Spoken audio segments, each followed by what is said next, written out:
MotoGP 2022 menjadi musim kedua Pol Espargaro bergabung dengan Repsol Honda. Akan tetapi, sampai saat ini Pol belum juga tampil bersinar bersama tim asal Jepang tersebut. Menurut Pol, di Honda banyak sekali tekanan yang mempengaruhi performanya bersama Honda, sehingga dia merasa sangat tertekan ketika balapan. 2 musim membela Honda, dia belum juga menampilkan performa terbaiknya. Adik dari Alex Espargaro itu pun baru sekali mencicipi podium bersama Honda. Podium itu didapatkan Pol ketika balapan di Losail. Dia berhasil berdiri di podium ketiga. Sedangkan di Mandalika, Pol hanya mampu berada di posisi ke-12. Namun, di Argentina, Pol Espargaro tidak dapat melanjutkan balapan karena Pol mengalami crash sehingga tidak bisa mendapatkan poin. Sedangkan di Amerika, Pol kesulitan bersaing dan tidak mampu menunjukkan kemampuan terbaiknya.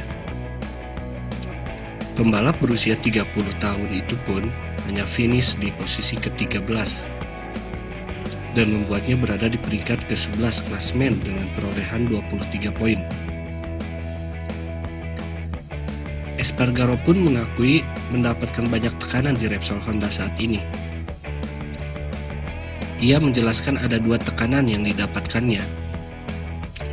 Pertama, harus bisa melaju dengan cepat dan mendapatkan hasil bagus untuk membuktikan layak sebagai pembalap Honda. Kedua, harus mempertaruhkan hidupnya sendiri. Ada banyak tekanan di dalam sini. Ada banyak tekanan untuk 2 hal. Pertama, karena Anda harus mendapatkan hasil yang baik, cepat, tunjukkan bahwa Anda layak. Tetapi kemudian juga bahwa Anda mempertaruhkan hidup Anda, kata Espargaro dilansir dari Motosan. Mantan pembalap KTM itu menjelaskan ingin tampil cepat membebani hidupnya, sehingga menjadikan hal tersebut sebuah tekanan.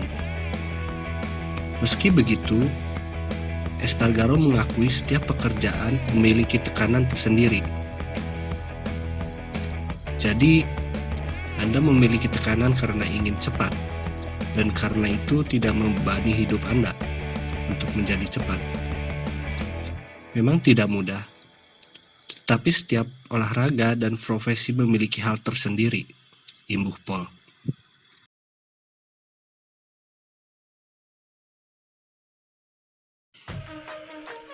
Tim MotoGP Valentino Rossi, Mani VR46, dikabarkan akan segera bergabung menjadi tim satelit Yamaha.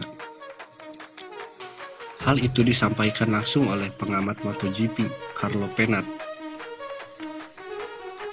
Mencuatnya kabar itu bersamaan dengan mundurnya tim satelit Yamaha, yaitu With You RNF, yang dinilai tidak akan bertahan lama lagi.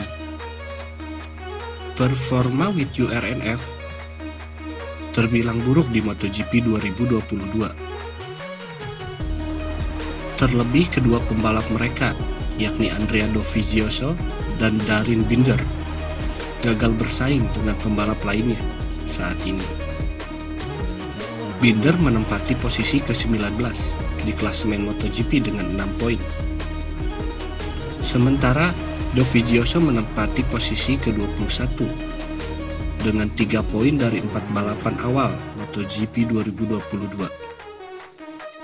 Tentu performa buruk tim milik Razlan Rajali akan berusaha memikirkan ulang untuk terus melanjutkan kerjasama dengan Yamaha. Kontrak With You RNF akan habis di akhir musim MotoGP 2022. Itu akan sangat berpengaruh untuk terus melanjutkan kerjasama. Jika tak bisa bersaing dengan tim lainnya, namun Pennant mengaku kerjasama With You RNF dengan Yamaha tidak akan bertahan lama. Saya tidak yakin bahwa RNF akan bertahan dengan Yamaha, kata Pennant.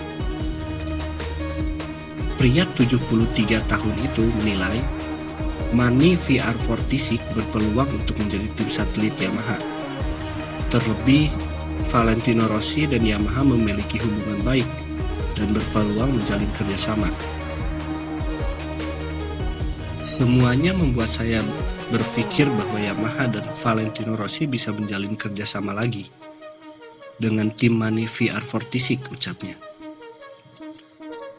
Sementara kontrak dengan Mani VR46 dengan Ducati akan berakhir pada 2023. Tentu akan menjadi menarik jika tim milik Valentino Rossi itu menjalin kerjasama dengan Yamaha.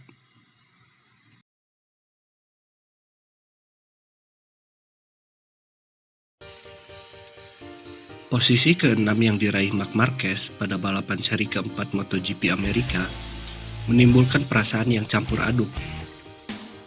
Sejumlah pihak mengapresiasi setelah melihat keberhasilan Marquez bangkit dari posisi buncit. Masalah teknis pada motor membuat Marquez kehilangan kecepatan sesaat ketika start sehingga turun ke urutan ke-24 pada awal balapan. Untungnya, Marquez punya keunggulan tersendiri ketika mengaspal di sirkuit yang didominasi tikungan kiri seperti Circuit of the America. Marquez sebenarnya bisa naik satu posisi lagi kalau fisiknya tidak menyerah untuk menutup gap 0,5 detik dari Francesco Bagnaia di urutan kelima. Sementara sisanya merasa finish di posisi ke-6 merupakan sebuah kegagalan bagi Marquez. Pasalnya, Marquez punya rekam jejak bagus pada MotoGP Amerika dengan menang 7 kali dari 8 kesempatan sebelum akhir pekan lalu. Marquez pun merasa percaya diri bisa mengejar kemenangan jika tak mendapat kendala saat start. Saya tidak suka bilang bahwa tanpa masalah saat start saya seharusnya bisa menang, ujar Marquez. Akan tetapi, saya punya ritme untuk mencobanya. Untuk berada di podium tentunya bisa, sambung Marquez. Emilio Alzamora selaku manajer Marquez berada di pihak yang kedua. Mantan pembalap juara GP 125 secara pribadi malah merasa kesal karena Marquez tak mampu memaksimalkan potensinya. Saya merasa sedikit marah daripada senang karena dia sungguh mengalami kesialan dengan start dan itu mempengaruhi balapannya, akunya. Emosi ini sudah menjadi sangat kuat dalam 2 tahun belakangan. Alzamora punya alasan untuk tidak merasa puas setelah melihat perjuangan yang dilalui Marquez untuk bisa tampil pada MotoGP Amerika. Menepi karena cedera di Argentina pada akhir pekan lalu.